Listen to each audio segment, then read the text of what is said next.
Alors, salut les amis et bienvenue dans cette nouvelle vidéo d'un nouveau code consacré à Git. Alors, comme promis, on verra tout simplement dans cette vidéo comment initialiser un projet Git, comment faire des commits et ainsi de suite. Donc, déjà dans la vidéo précédente, on a vu comment configurer Git au niveau de notre système. Donc là, la première des choses qu'il y a à faire lorsqu'on veut initialiser notre projet Git, c'est de se placer au niveau de notre projet et taper tout simplement la commande Git init. Donc, je peux arriver à ce niveau, je tape Git init. Alors tout simplement ce que ça fait, ça nous crée au niveau de notre répertoire un fichier appelé .git. Alors ce fichier-là permettra de sauvegarder toutes les actions qui seraient effectuées lorsqu'on travaille avec Git. Donc c'est parfait les gars.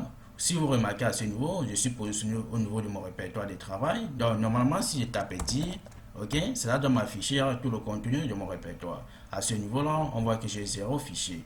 Or, si je tape à ce niveau S-A, cela va m'afficher, ok, mon fichier caché.git. Donc, en gros, lorsque vous faites une initialisation Git, cela crée un fichier .git qui est tant soit peu caché. Donc, si on arrive au niveau de notre terminal, à ce niveau, on voit qu'on a notre projet, mais en aucun cas, on a ce fichier-là .git, ok. Donc, c'est là où toutes les actions seront effectuées. Lorsque vous allez faire des commits, des push, et ainsi créer des branches, et ainsi de suite, ok. Donc, vu qu'on a déjà eu à initialiser notre projet en tant que dépôt Git, c'est parfait. Ce qu'on peut faire, c'est de créer tout simplement quelques fichiers qui vont nous permettre réellement de faciliter notre apprentissage avec Git. Là, tout simplement, je vais créer deux fichiers. Libre à vous, vous pouvez venir à ce niveau-là, faites un clic droit, ainsi de suite, ok, new fichier, ainsi de suite. Donc, cela dépendra de votre éditeur de test. Donc, vu que moi, je suis sur la console, je me sens plus à l'aise au niveau de la console, je vais les créer toi ça peu rapide avec mon terminal. Donc là, tout simplement, je peux venir à ce niveau. Qu'est-ce que je tape? Je tape par exemple echo, ok.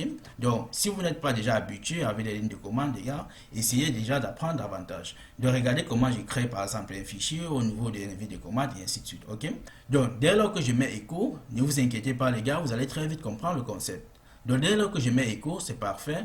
À ce niveau-là, je vais tout simplement par exemple l'appeler, ok, page d'inscription. Donc là, je vais l'appeler page d'inscription. Si je dis ça à ce niveau, description. Là, je vais dire, je vais fermer ce Mitsubishi. Donc là, par exemple, je peux l'appeler registre. Ok. Donc, pour dire la page d'inscription. Donc là, je vais mettre .txt pour dire que c'est un fichier .txt et ainsi de suite. Ok. Donc là, si je presse, automatiquement, au niveau de notre projet, un fichier txt serait créé avec comme contenu page d'inscription. Donc, si on essaie de rentrer à ce niveau, on voit que, oups, échec et bam les gars, on a notre fichier registre.txt qui a été créé avec une page d'inscription, ok. Donc là, on va faire pareil, je vais réduire ce Mitsubishi. Là, on va faire pareil, je vais l'appeler par exemple login, ok, pour dire notre page de connexion par exemple. Donc là, je vais l'appeler login, je vais l'appeler page de connexion, ok. Donc là, on va prendre page de connexion. Ok. Donc là, si je valide, automatiquement, on aura notre deuxième fichier appelé login. Ok. Donc là, c'est parfait. Page de connexion. Donc les gars, en grosso modo, imaginez qu'on travaille sur ce projet. Donc là, on a un projet, on a deux fichiers, on a travaillé sur la page d'enregistrement et sur la page de connexion. À ce niveau-là, vu qu'on commence par exemple à travailler sur la page de connexion, on aura fait des modifications, on aura écrit des codes et ainsi de suite. Ok. Donc là, vu qu'on a eu à initialiser notre projet en tant que dépôt Git, ce qu'on pourra faire lorsqu'on aura par exemple fini notre tâche, fini à travailler notre tâche pour aujourd'hui, qu'est-ce qu'on peut faire? Pourquoi pas, vu que j'ai eu à modifier ce fichier, je vais mettre Git statut par exemple, ok, juste pour le prouver. Qu'est-ce que vous remarquez les gars? Qu'on a login.txt, on a registre.txt. Alors tout simplement, c'est en rouge pour dire, ah, on a eu à faire des modifications au niveau de ce fichier. Ok, donc si directement on veut traquer ces fichiers là, on va faire git add. Ok, donc là je vais faire git add, tirera par exemple le nom du fichier. Donc si je mets par exemple login.txt, ça va traquer login. Ok, donc pour dire toutes les modifications qui ont été apportées, je prends cela en considération à partir de maintenant. Donc là c'est parfait. S'il arrive au niveau du git statut, et boum les gars, qu'est-ce que vous remarquez? Que ce fichier n'est plus en rouge. Donc on a eu à traquer le fichier login.txt. Donc si on veut faire pareil au niveau des registres, qu'est-ce qu'on va faire les gars? Vous avez imaginé, on va faire git register, ok, git register, ok. Donc là, dès qu'on tape git register, automatiquement git register réellement serait traqué. Si je fais git statut, et boum les gars, nos deux fichiers déjà été traqués. Donc en gros, donc pourquoi pas on va essayer de rentrer à ce niveau et modifier notre contenu. Donc là par exemple, je vais ajouter une ligne de code, je vais encore ajouter une ligne de code. Par exemple, je dis ok, connexion vers Facebook, par exemple, comme tâche que je vais faire, bon, connexion via Facebook.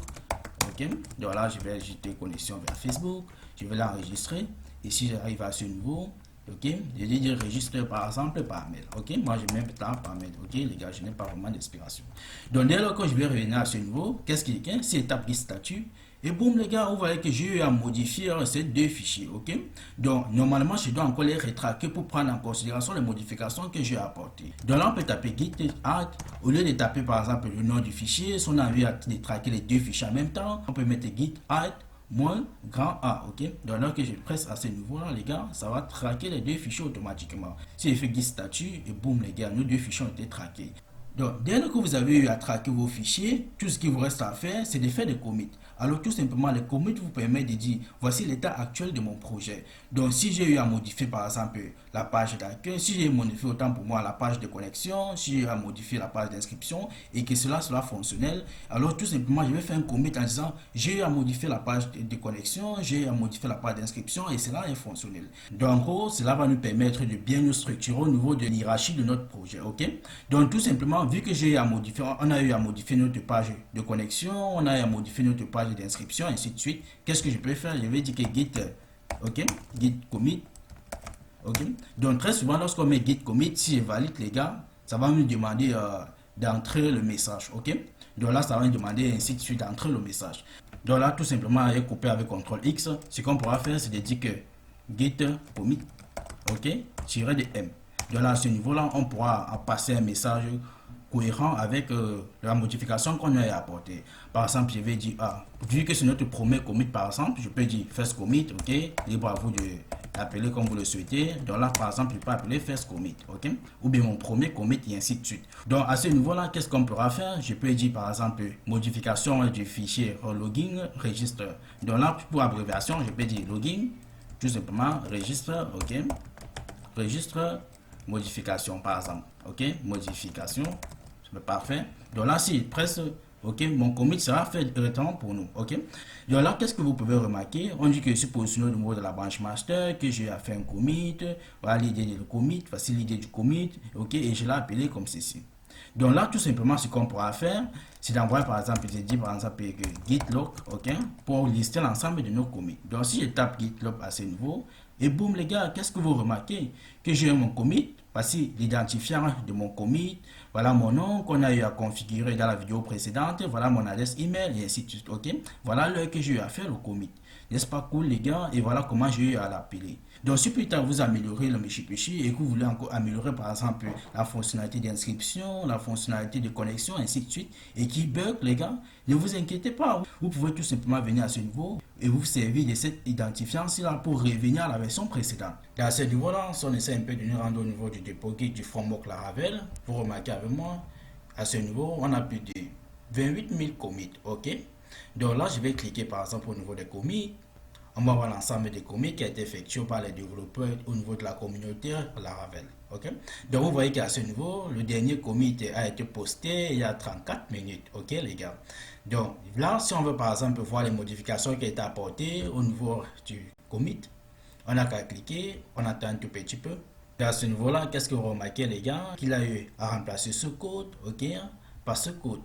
Donc réellement, vous voyez que la notion de commit est une notion assez importante lorsqu'on travaille en équipe.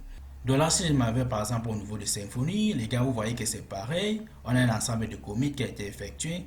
Si on clique, on passe un tout petit peu, ok. Et à ce niveau-là, on dit que le dernier commit a été fait il y a 3 heures de temps. Si je clique ce commit ici, ok. Donc là, on voit un ensemble de Mishipishi, de commits et ainsi de suite, ok. Donc les gars, j'espère que cette vidéo vous a plu. Si on essaie un peu de récapituler, pour faire un commit, pour initialiser son projet en tant que dépôt Git, tout simplement, on se positionne au niveau de son répertoire, le répertoire de son projet, et on tape tout simplement la commande git edit. Dès lors que ce Mishipishi a été tapé, qu'est-ce que cela va faire? Cela va nous créer au niveau de notre répertoire un fichier appelé .git, ok. Alors ce fichier va permettre tout simplement de stocker tous les ajouts qu'on aura à faire au niveau de notre projet en tant que dépôt Git. Donc, dès qu'on aura fait des modifications au niveau de notre projet, on pourra tout simplement taper git add, ok, tirer d'écran A, et soit de prendre toutes les modifications en considération. C'est ce que je vais presser, ok, cela sera fait. Dès lors qu'on a eu à faire ce Mishipishi, là maintenant on pourra faire un commit. Donc, tout simplement, on va faire git commit, tirer des M pour dire je vais passer un message par exemple, et ainsi de suite, ok. Là, je pourrais spécifier le message en question. Alors, les gars, j'espère que cette vidéo vous a plu. Rendez-vous à la prochaine vidéo. Stay tuned. Tschüss.